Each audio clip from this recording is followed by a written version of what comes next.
AI is the new plastics. Can we govern it better? This article was written by Caroline Baxter and read by an automated voice. Published on March 12, 2026 on Just Security, an essential resource for those shaping a just and secure world. The paradigm-shifting nature of AI has been compared to the agricultural revolution, the industrial revolution, electricity, and computers. But a better analogy may be synthetic plastics, the man-made material that, for better and for worse, forms the backbone of modern life. Today, it is impossible to maintain an entirely plastic-free life. Although regulation attempts to mitigate the damage that plastics cause, the material's production is increasing, as is its presence in our soil and tap water. AI, dubbed by some as the most transformative technology of the century, is on a similar path of ubiquity, spanning across children's classrooms and workspaces to military arsenals, and without regulation demarcating the line, separating valuable and frivolous cases for AI inclusion, or a populace able to make informed and active decisions about which side of that line they want to be on, AI will likely continue to rapidly diffuse. However, before that happens, policymakers and legislators have a chance to manage it differently than we did with plastics, and avoid creating something else that harms us as much as it helps. Plastics origin story. The original problem that synthetic plastics solved was the dwindling supply of ivory that could not keep pace with the popularity of billiards. Enter celluloid billiard balls in the late 1860s. Bakelite, the first fully synthetic plastic, was introduced in 1907. This development was swiftly followed by the rise of cellophane, vinyl, and polyethylene. The March 1936 edition of Fortune magazine ran an article devoted to this new man-made material, which was at once sanguine about its prospects. The layman has been taught to believe that an age of plastics is at hand, and impressed that this child of the Depression had increased its output so rapidly. Plastic production quadrupled during World War II as the material found its way into everything from mortar fuses and gun turrets to the Teflon coating in the gas containers used in the Manhattan Project. Industries adapted to accommodate this demand, creating whole divisions devoted to plastic manufacturing, and even entered mainstream culture. Plastics formed the major plot point in the 1946 movie It's a Wonderful Life. The boom continued in the post-war years as plastic cutlery and packaging entered the food industry. By the time plastic bags carried everyone's groceries in the 1970s, the material had begun to dim in cachet. Compare It's a Wonderful Life to The Graduate. Scientists started noticing plastic debris in far-flung corners of the world, first in the Sargasso Sea in 1972, then in the North Atlantic in 1986, and then the discovery of the Great Pacific Garbage Patch in 1996. Within a century of its invention, the material responsible for revolutionizing the packaging, healthcare, transportation, and toy industries had started to alter the environment, and we have not made a dent in reversing the impacts. Plastic particles can now be found in the depths of the Mariana Trench, at the top of Mount Everest, and deep in the human bloodstream. Implications for AI. British entrepreneur and CEO of Microsoft AI Mustafa Suleyman observes in his book, The Coming Wave, that humans and their tools have a symbiotic relationship. According to Suleyman, we are the creators of our tools just as much as we are products of them. In the case of plastics, this has become quite literally true. Microplastics have been found everywhere in our bodies, from the placenta to the brain. We cannot get away from plastics, even if we wanted to. AI is also becoming increasingly difficult to escape. Search engines like Google are implementing AI features that users cannot remove, and companies like Apple are developing phones with AI assistants that are always on by default. But more insidiously, the seemingly relentless march of AI throughout consumer products and economic sectors has generated a kind of pragmatic defeatism across business, education, medicine, and agriculture. For education in particular, the generational consequences could be vast. College graduates may soon lack the skills to write an essay without AI assistance, for example.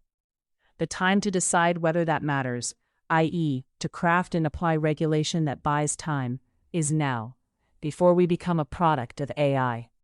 Bounding AI's myriad potential vessels will require a significant amount of foresight into the costs and benefits of using this technology.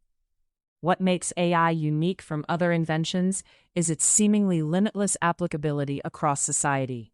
The use cases for the combustion engine were narrow. You would not use a four-stroke engine to power a toothbrush. On the other hand, AI is now being implemented in everything from toothbrushes and children's toys to deepfake generation and facial recognition technology. AI is now so pervasive that almost 65% of Americans do not even recognize the moments when they use it, despite avowing their fear of it. This makes it exceptionally challenging to use market forces to shape AI's application appropriately. Recommendations. The most direct negative output of plastic's comprehensive diffusion throughout the economy has been pollution. Since the discovery of plastics in the Sargasso Sea, the industry has known there is no easy way to reduce plastic pollution. Only a small portion gets recycled, while the vast majority ends up in landfills. To address these harms, Congress passed the Save Our Seas 2.0 Act in 2020 and directed the Environmental Protection Agency to develop a national strategy for mitigating plastic pollution, released in 2024. While comprehensive, the strategy is non-binding and simply offers opportunities for action. Meanwhile, there is no unifying federal-level legislation on recycling, and legislation on plastic production is a hodgepodge of targeted solutions, like the Microbead-Free Waters Act of 2015. Most actions, such as reducing or outright banning the use of plastic bags, exist at the state and local level and have been supplemented by successful public awareness campaigns. When a product like plastic is this interwoven into the fabric of life, it is extraordinarily complicated to remove a thread without rending the integrity of the whole. The negative consequences of AI are both broader and more localized than enlarging landfills or harming wildlife. They include personal risks, from AI-induced psychosis to suicide, as well as community and climatological risks, like the amount of power and water data centers need to operate. And there is evidence to suggest that, like the makers of plastics, AI companies are also acutely aware of the potential consequences of their products.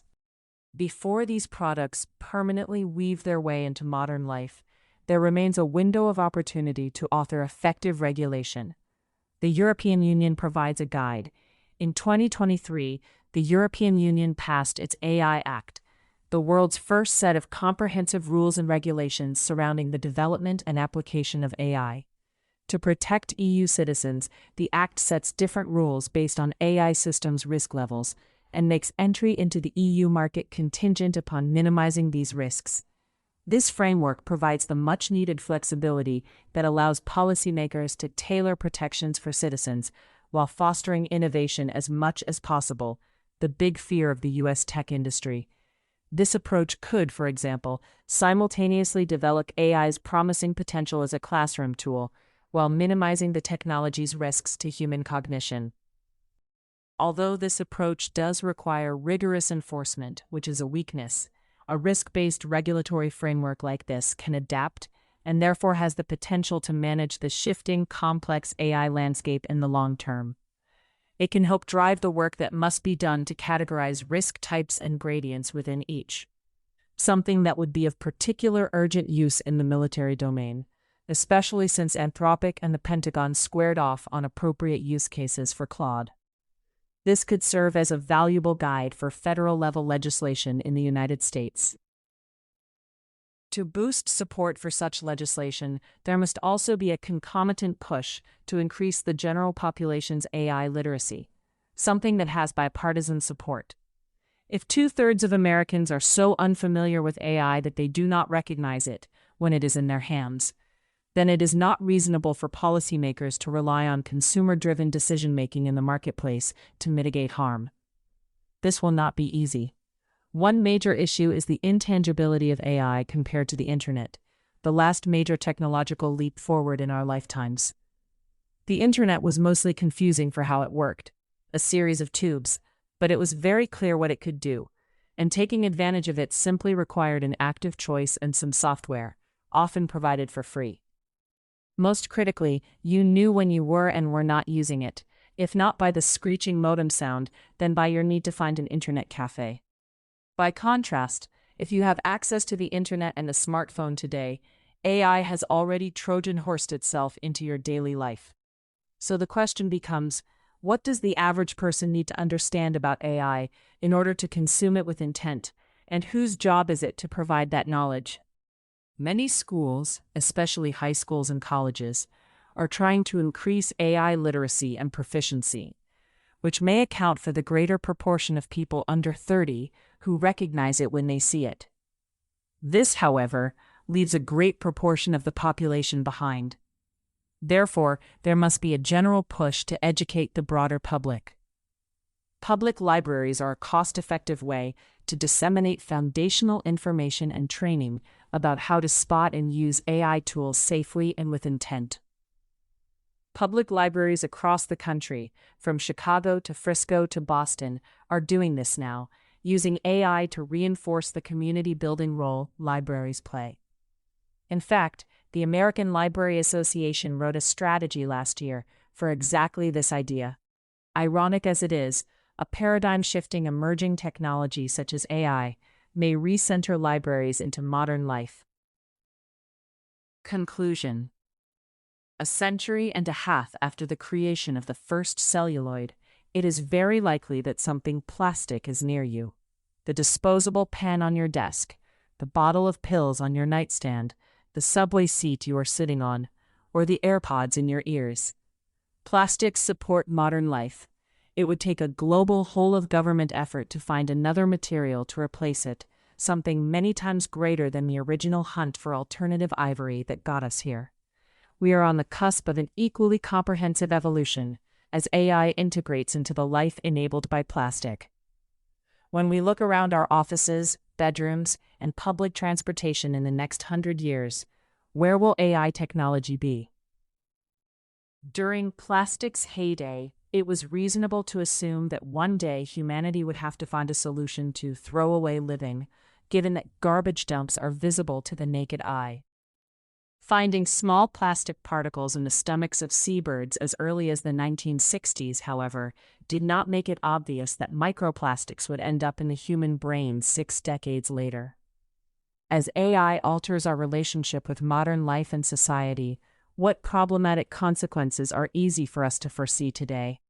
Which of them could leave future Americans with another thread woven too tightly to remove?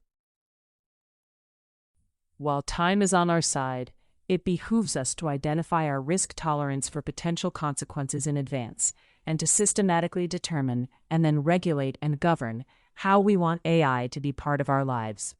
We can use strategic foresight to break down systems-level challenges into composite parts, scan the horizon for drivers, signals, and trends, construct the kind of world we hope to have, and work backwards. We can proactively bound and game out our risk tolerance sector by sector, choosing where the secondary and tertiary harms of AI outweigh the benefits, and vice versa. And we can actively choose how best to take advantage of AI, rather than submit to its inexorable diffusion, building a society enriched by, not dependent on, this technology. What's more, it is our responsibility to do so, because this time, we can't say we didn't see it coming. Thank you for listening to this article, published on Just Security. To stay up to date on Just Security's analysis of law, policy, and current events, go to justsecurity.org, subscribe to Just Security on Substack, and follow us on LinkedIn, Blue Sky, Facebook, Instagram, and Threads.